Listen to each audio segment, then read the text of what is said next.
Сәлем достар, бүгін сіздермен осындай таңғы асқа өте дәмді және жеңіл дайындалатын бутерброд дайындаймыз. Ол үшін осылай колбасаны аламыз, тураймыз колбасаны.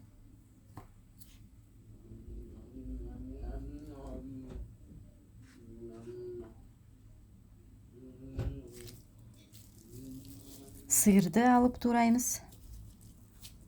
Осындай твердый сыр болу керек.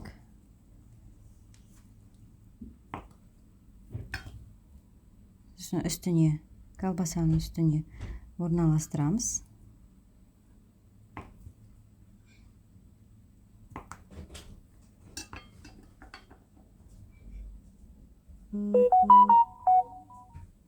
Сосын осылай орналастырып болғасын духовкаға немесе микроволновкаға пісіріп аламыз.